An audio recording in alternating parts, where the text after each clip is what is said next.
funding climate, the startups that are enabling growth. Can I introduce myself? Does everybody know me? Okay. I'm Denny Roma. During the day, I'm a lawyer. I'm managing partner of Venture Law Partners in Palo Alto, doing mostly corporate law and mergers and acquisitions and venture capital. I also, at night, I'm a ballroom dancer. I am part owner of Sherberg Dance, if you've heard of that. My background is chemical engineering, MBA at Stanford, and law at law school at Fordham.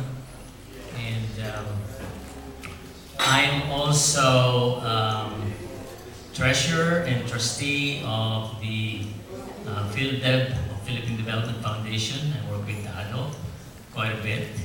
And Catherine. I'm also general counsel and director of STAC, Silicon Valley. So I work with Dennis and Christina. I am also a director of several corporations, mostly startups. I focus a lot on startups. My startups presently are there's two startups. I'm with director of Buco, which is we just recently obtained the international license for Playboy Vodka, Playboy Gin, and Playboy Tequila, all made in the Philippines, and with a Filipino management team, and also director and general counsel of Nera Systems, which is a test management software. Major client being Cisco and possibly IBM. Also an all-Filipino management team. So most of my work recently has been in development of entrepreneurship, innovation, ecosystem. The word ecosystem was brought up. The gold standard in ecosystem is really Silicon Valley. You can have a lot of startups, but if they do not have the infrastructure to rely on, like a Silicon Valley, it's not going to work. They're not going to get the engineers, they're not going to get the proper engineers, they're not going to get the engineers from the right schools, they're not going to get funding, they're not going to get formed properly by the right kind of lawyers, they are not going to have the right accountants and consultants. Those are all things that you take for granted in Silicon Valley, because what it is Silicon Valley. When you break down Silicon Valley, in which I did, I studied Silicon Valley, it says, what is in Silicon Valley that makes it tick, that makes it so successful? And boil it down to 6 elements. One is there has to be a technological oriented university. Okay? What is it in Silicon Valley? It's Stanford, Santa Clara, Berkeley. You gotta put Berkeley last. For Stanford people, Berkeley goes last. You gotta have a source, you gotta have a legal system that is very friendly to entrepreneurs and investors. So think about those two already. The third one is you gotta have a source of funding, like venture capital. You heard of the term Sand Hill Road. You gotta have source of funding, venture capital, angels. Otherwise, a lot of these startups are all gonna die. There's no two ways about it. Nobody understands, very few investors understand investing in venture capital. You heard Dado talk about that. That is one of the biggest challenges. Okay, the fourth one is you have to have a steady stream of technologies. You have that are in the area, so that there's enough technology interchange going on. The fifth one is you have to have a bunch of engineers that can do the job. We have a lot of engineers, for example, in the Philippines, but if you ask US employers whether this is the kind of job they can do, most of the time they cannot. And it's all a matter of training. We have the smart engineers, but they have to be trained and they have to have the experience to do it. So those are the 6 items that you have. When you put them all together, that is Silicon Valley.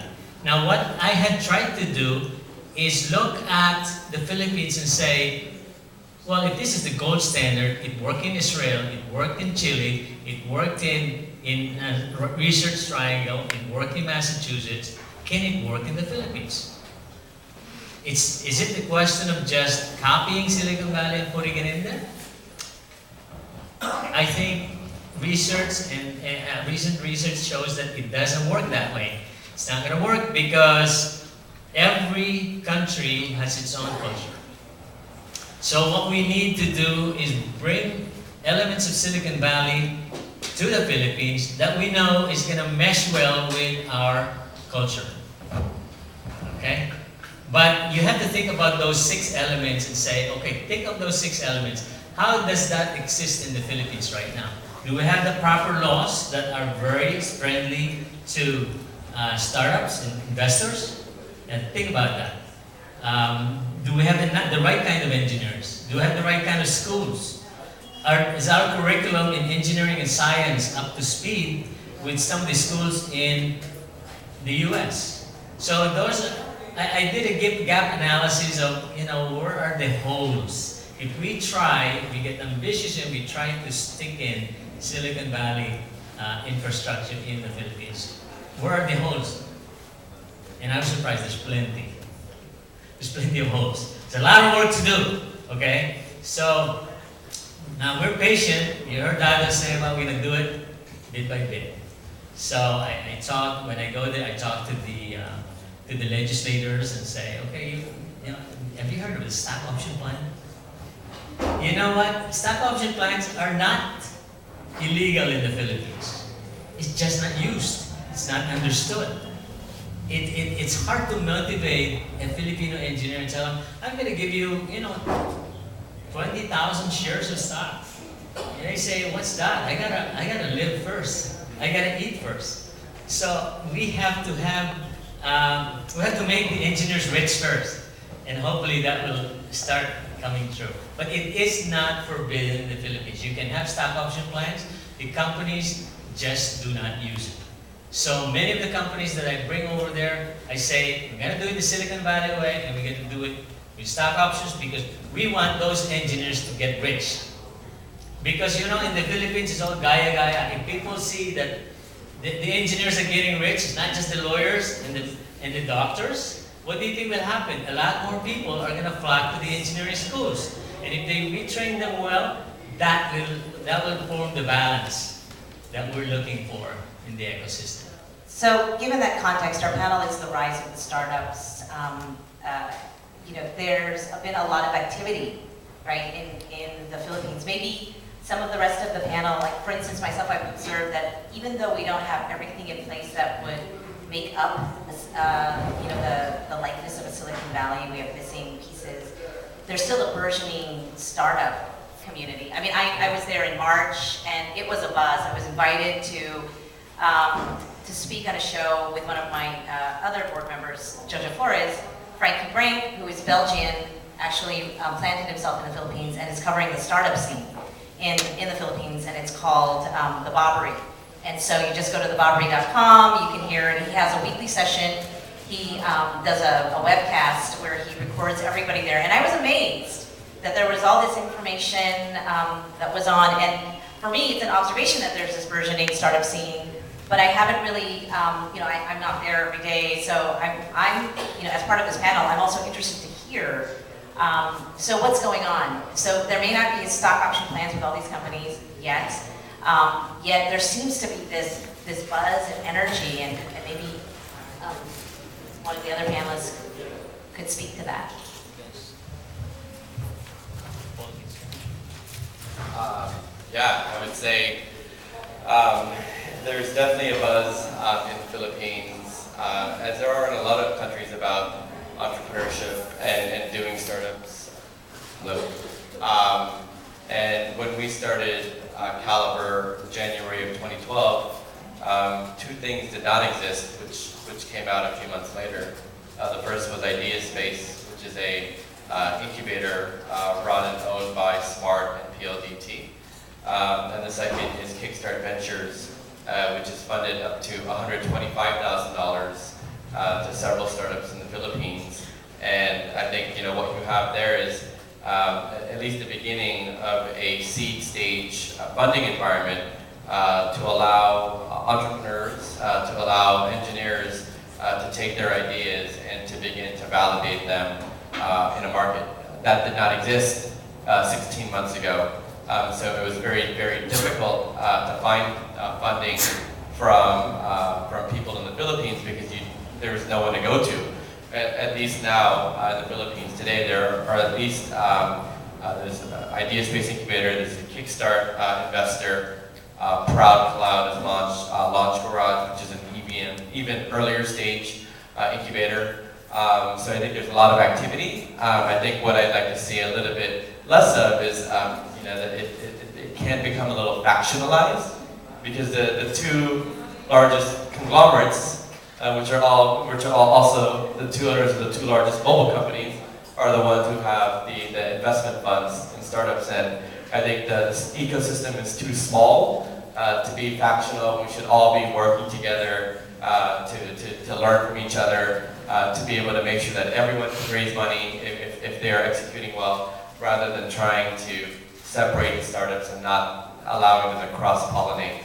I think it would be exciting if a figure like Dado came there and said, you guys, stop separating, it shouldn't be Smart versus Globe startups, because, that's the sense that I'm seeing right now. So yeah. What I saw before was, it all started with the BPO, because I was one of the pioneers of BPO. So when the call centers came in, the transcription came in, software came in to the Philippines. So a lot of guys like me were doing outsourcing for US clients or UK clients. At a certain point, I can see my friends, I see other companies that I also work with in Manila and Cebu. They thought, why don't we make our own product? Because these guys are also we're making their products, why don't we make our product as well? So what I saw was that slowly my friends who are outsourcing to Japan made their own products. I have friends who are doing stuff for the US, they're making their own products. We're also making our products. So slowly that's what happened. So when On3, I think On3 was the first one who really came out, then everybody came in, like Kickstart. Every month there's an activity right now. Yeah, so that's why if you notice, there's a lot of products that came out because everybody was making products years ago.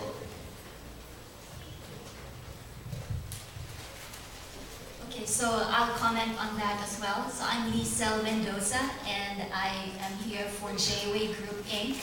We are actually an 18-year-old consulting company based in San Jose. And with regard to your question about startup in the Philippines, it's actually true for us as well because we established our presence in the Philippines with our Philippine subsidiary. It's called J-Way Philippines. And we're finding it very difficult to get the right fit of engineers, right? So, and that just simply goes to say that there's a lot of requirements. Either we're competing with local established consulting companies, but at the same time, there are the engineers that are going out to other countries like Singapore or the Middle East or the US. Or even Europe. So really, as a startup in the Philippines, it's one of the challenges, but at the same time, once you get the right talent, you sort of hit a jackpot. It's the Filipino culture around, and work ethics around being there and making sure that the clients are happy and that they deliver quality results. It's very, very obvious. And so I guess that should help again in the rise of the new businesses and startups within the country, as the other gentlemen in the panel have already mentioned earlier. So